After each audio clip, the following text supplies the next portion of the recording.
नमस्कार प्रेक्षकांनो, मालिकेच्या 31 तारखेच्या भागामध्ये आपल्याला खूपच जबरदस्त असा ट्विस्ट पाहायला मिळणार आहे.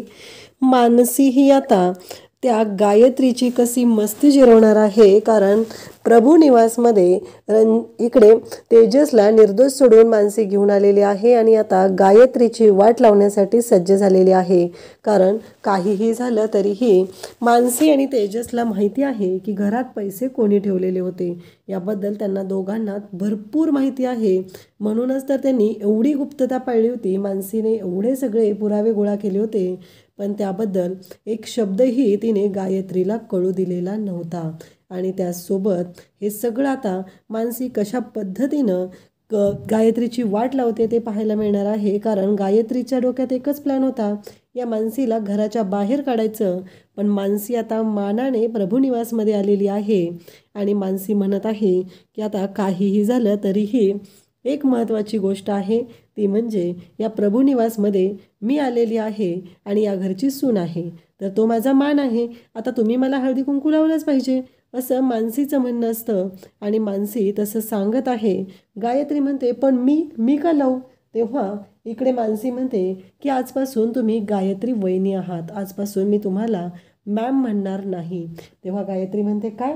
तेव्हा मानसी म्हणते की कसं आहे, आपण एका घरातले आहोत ना, मग मॅम म्हणून पर्क कशाला करू तुम्हाला? कसं आहे, तुम्ही माझ्या मोठ्या वहिनी आहात ना, मग त्यामुळे मी तुम्हाला आता वहिनीच म्हणणार आहे, हे गायत्रीने स्पष्टपणे सांगितलेलं असतं. गायत्रीला स्पष्टपणे मानसीने सांगितलेलं असतं आणि गायत्री मात्र बघतच राहते. तिच्याकडे आता कोणताच ऑप्शन नसतो आणि ती पूर्णपणे तोंडावर पडलेली असते. आणि मग मानसी गायत्रीला म्हणत असते, अहो मॅम, असं नका, गायत्री वहिनी असं नका करू. कसं आहे, तुम्ही मला हळदी कुंकू लावलंच पाहिजे. अहो मी प्रभूंची सून आहे, तेजस प्रभू यांची बायको आहे. या हक्काने, या नात्याने तो माझा मान आहे.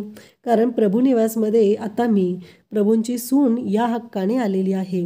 मानसीने सुंदर साडी नेसलेली असते, दागिने घातलेले असतात, गजरे घातलेले असतात आणि खूप जबरदस्त एंट्री घेत मानसी ही आलेली असते आणि या सर्व गोष्टी घडलेल्या असतात.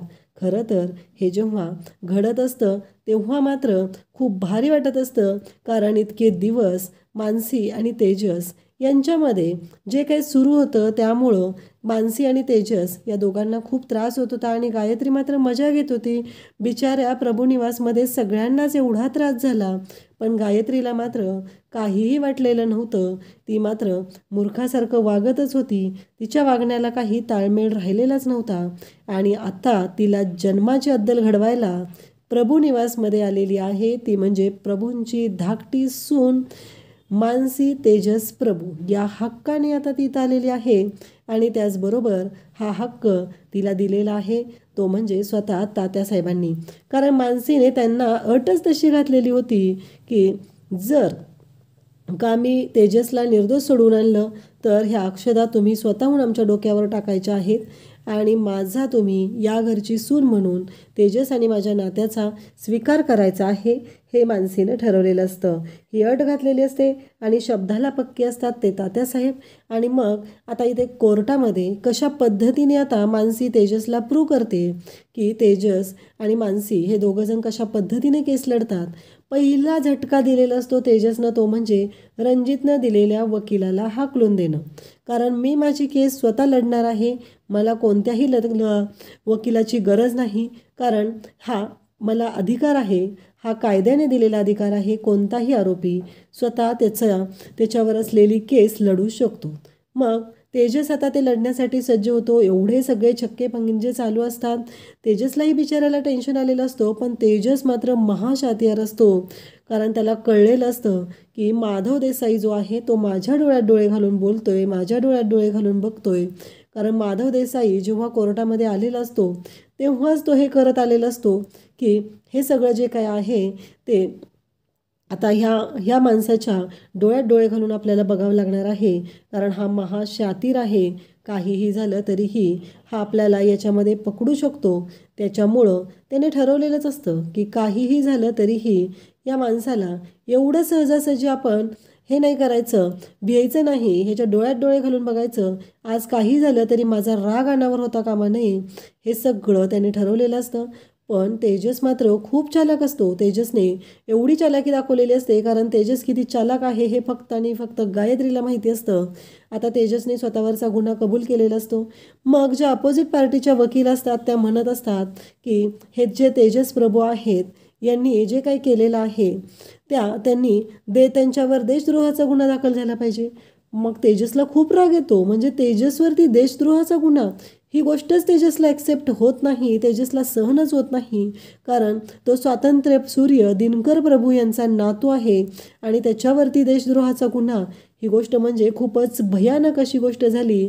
त्याच्यामुळं हे तेजसला मान्यच नसतं. तेजस मात्र शांत राहत नाही. तेजस ठरवतो की आता प्रूव्ह करायचंच आहे. कारण जेवढे पुरावे या तेजसला मानसीने आणून दिलेले असतात त्यातले कोणतेच पुरावे तेजसने वापरलेले नसतात माधव देसाईच्या विरोधातले. आणि तेजसवरती आता देशद्रोहाचा गुन्हा दाखल केला जात असतो.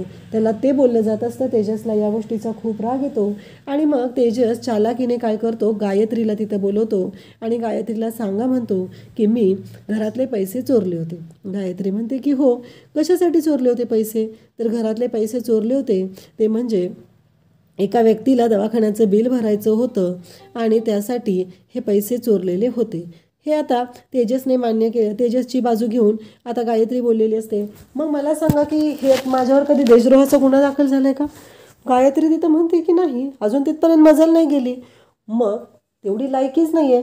तेजस मात्र ह्या शब्दांचा असा तिथं उपयोग करून घेतो. तेजस म्हणू लागतो की बघितलं का, स्वतः गायत्री वहिनी म्हणजे आमच्या घरामध्ये मी चोरी केली होती, बरोबर आहे. या मुद्द्यावरच तुम्ही सगळेजण इथंपर्यंत येऊन पोहोचलेले आहात की मी हा गुन्हा करू शकतो आणि त्याचबरोबर हे सगळं चालू असतं. मग आता मला सांगा, मी जर त्या मला स्वतः सांगत आहेत की मी हे करू शकत नाही. बरं थांबा, तुम्हाला माहिती आहे का हा सगळा आतंकवादी कट आहे.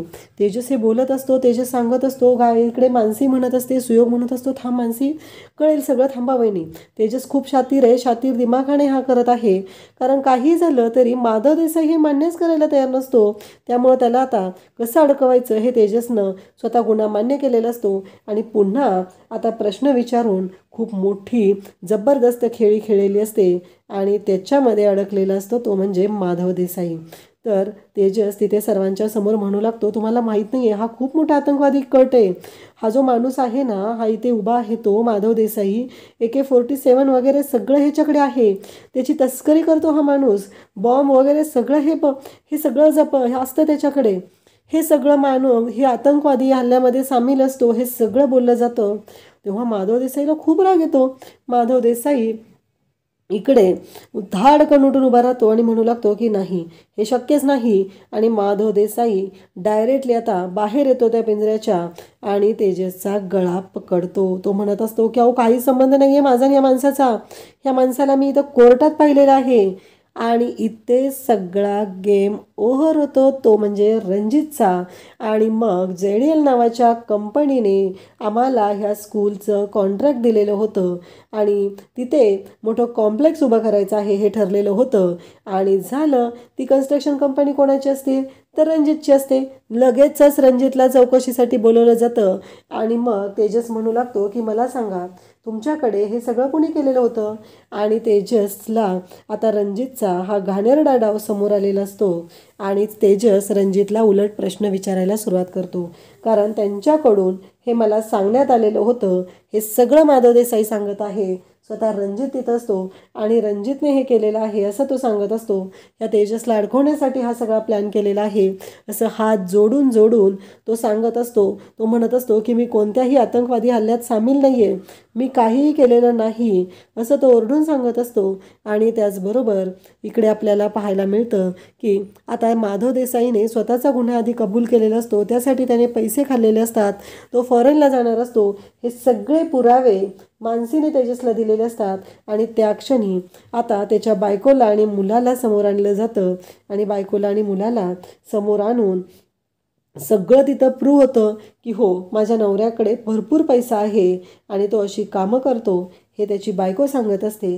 तेजस मानसी यांनी इतकी चालाकी केलेली असते की या सगळ्यामध्ये माधव देसाईंमुळं आता रणजित अडकलेला असतो। मानसीला आणि तेजसला दोघांनाही माहिती असतं की घरातले जे पैसे आहेत ते पैसे गायत्रीने ठेवलेले आहेत, कारण रणजितने ते पैसे घरात तर ठेवलेले नव्हते। मग ते पैसे कुणी ठेवलेले आहेत तर ते गायत्रीने ठेवलेले आहेत, हे सगळ्यांच्या समोर तिथं प्रूव्ह केलेलं असतं। परंतु गायत्रीचं नाव मानसी आणि तेजस दोघंही घेत नाहीत, कारण ते म्हणतात की काहीही झालं तरीही महत्त्वाची गोष्ट आहे ती म्हणजे की आपल्या घराची अब्रू जाऊ शकते। जर गायत्रीचं नाव घेतलं तर आपल्या घराची अब्रू जाणार आणि आपल्याला त्रास होणार आहे, हे सगळं तिथं बोललं जात असतं। आणि त्याचबरोबर इकडे आपल्याला पाहायला मिळतं की आता मानसी गायत्रीला घेऊन घरी आलेली असते आणि मग मानसी आणि तेजसची धूमधडाक्यात घरात एंट्री झालेली असते। औक्षण केलेलं असतं तेजसचं, सगळं असं खूप छान पद्धतीनं घडलेलं असतं। आणि त्याचबरोबर या सर्व गोष्टी जेव्हा घडत असतात तेव्हा मात्र इकडे मानसी म्हणत असते की आता माझा हा मान आहे, मी या घरची सून आहे, प्रभूंची सून म्हणून माझ्या नात्याचा स्वीकार झालेला आहे, तर मला आता हे तुम्ही कुंकू लावलं पाहिजे, कारण त्याच दिवशी तुम्ही बोलला होता की मी ओटी भरते आणि कुंकू लावते, मग आता तुम्ही ते केलंच पाहिजे, असं स्पष्ट मानसी सांगत असते। आणि गायत्रीला म्हणत असते आजपासून मी तुम्हाला वहिनी म्हणणार आहे, मॅम म्हणणार नाही। कसं आपलं घरातलं नातं आहे ना, तर मग उगीच कशाला ना तो औपचारिकपणा, त्याने परकेपणा जास्त वाटतो ना, त्याच्यामुळं ते करणार नाही, हे सगळं मानसी बोलत असते। आणि तेव्हा मात्र गायत्रीच्या शिट्ट्या वाजलेल्या असतात, गायत्रीला कळायचं बंद झालेलं असतं आणि मानसीचं मंगळसूत्र हे त्या कुंकवाच्या वाटीमध्ये जातं। त्याचबरोबर मानसीच्या गळ्यात तेजसने लकी चार्म तिच्या गळ्यातल्या चेनमध्ये दिलेला असतो आणि या लकी चार्ममुळंच तेजस जिंकलेला असतो, ही केस जिंकलेला असतो। आणि इकडे गायत्रीची मात्र वाटच लागलेली असते, गायत्रीला कळायचं बंद झालेलं असतं आणि मानसी म्हणत असते अहो उशीर कशाला करताय गायत्री मॅम, लावा हो कुंकू तुम्ही, असं मानसी सांगत असते। आणि त्याचबरोबर तेजस मात्र पाहत असतो, कारण तेजस पहिल्यांदा आज मानसीला अशा वेशामध्ये अशा रुबाबात तो पाहत असतो, कारण त्याला माहिती नव्हतं की मानसी पण अशा पद्धतीने वाट लावू शकते। मानसीने आज जे केलेलं असतं त्याच्यामुळं गायत्रीची तर वाट लागलेलीच असते, पण मानसीने प्रभूंच्या सुनेचा मान पटकावलेला असतो। इकडे रणजितला जेलमध्ये टाकलेलं असतं आणि इकडे तेजसची निर्दोष सुटका झालेली असते। अशाच अपडेटसाठी चॅनलला सबस्क्राईब करा। थँक्यू।